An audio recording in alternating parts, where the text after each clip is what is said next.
Oui, mes chers collègues, il y a non-assistance à santé en danger. Et quand il y a non-assistance à santé en danger, eh bien, il y a à la fois des personnels de santé qui sont en grande souffrance, avec un nombre de suicides qui devrait préoccuper toutes et tous et aurait dû provoquer une réorientation complète des politiques publiques en matière de santé.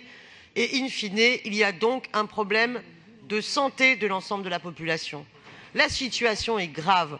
Les alertes ne cessent de se répéter, mais les politiques continuent dans la même impasse de logique austéritaire et libérale. Quelle est la situation? On nous propose un projet régional de santé sans qu'il n'y ait eu le bilan du précédent. Pourtant, on pourrait regarder le précédent.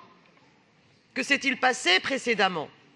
On a pu tous constater, échanger sur le fait qu'il y avait des grandes inégalités territoriales en région Île-de-France. Bien, j'entends mon collègue précédemment qui, au nom de La République En Marche, nous faisait la morale sur le fait qu'il fallait avoir une conception non pas parisiano-centrée, mais prenant en compte l'ensemble de la région. Eh bien, très bien.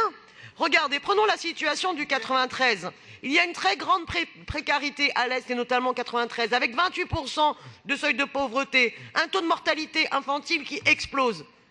Qu'est-ce qui a été fait dans le cadre du plan régional de santé pour pouvoir remédier à cela? Est-ce qu'il y a eu un renforcement des moyens alloués au niveau des PMI? Est-ce qu'il y a eu des actions qui ont été menées? Nous dénonçons le fait que les politiques qui ont été menées jusqu'à présent par les gouvernements successifs n'ont jamais cherché à agir sur ces causes. Et le gouvernement actuel ne fait que poursuivre en aggravant les logiques libérales et austéritaires des gouvernements précédents. Quelle est cette situation?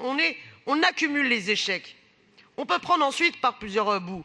Mais concrètement, on a 1 milliard d'euros en moins pour les hôpitaux. D'un côté, des moyens réduits, de l'autre, on pousse au maximum à la réorganisation, la restructuration de grands hôpitaux avec votre modèle d'usine à bébé qui est une aberration en termes de santé publique.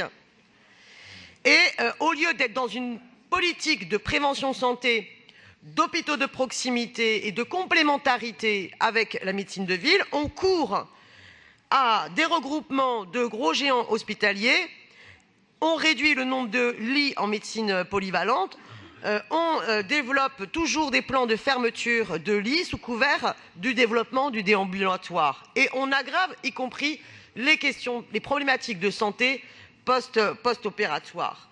On est dans une situation catastrophique. Sursaturation des urgences, ça a été dit. Je ne sais combien de fois je suis intervenue ici pour dénoncer l'aberration de l'abandon de l'hôpital Hôtel-Dieu quand on a eu un tel niveau de sursaturation des autres hôpitaux.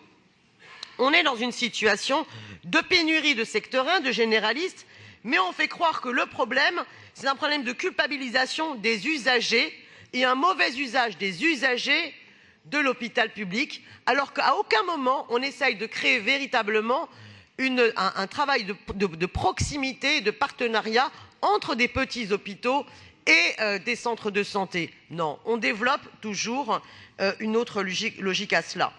Dans ce schéma régional, je souhaite aussi dénoncer d'autres aspects qui sont liés.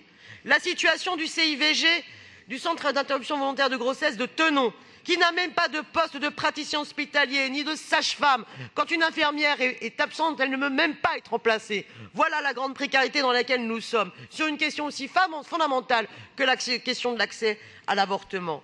Mais on a aussi d'autres problématiques. La problématique des EHPAD publics. On sait pertinemment qu'il y a un manque criant de places en EHPAD publics et que le développement des places en EHPAD publics sont beaucoup moins coûteux que les EHPAD privés qui absorbent dans des logiques lucratives l'argent public. La situation de la PHP préoccupante, mais 600 suppressions d'emplois sont prévues. On a du personnel, et j'avais commencé par là et je terminerai par là, qui sont en train de craquer. Et qu'est-ce que l'on fait? On va encore plus aggraver et détériorer leurs conditions de travail. Ce rapport, par ailleurs, ne dit strictement rien des grands scandales, comme celui du partenariat public-privé du Sud francilien. Ce scandale-là ne fait l'objet d'aucune critique dans le projet régional de santé. Donc oui, nous devons transmettre un avis négatif. Et vous dites, et je terminerai par là, vous dites c'est pas M. Martin Hirsch qui fait tout seul. La ville de Paris a une responsabilité extrêmement importante. eh bien la ville de Paris se montre bien irresponsable en laissant à ce point-là les orientations des gouvernements successifs et de Martin Hirsch attaquer la santé et l'hôpital public.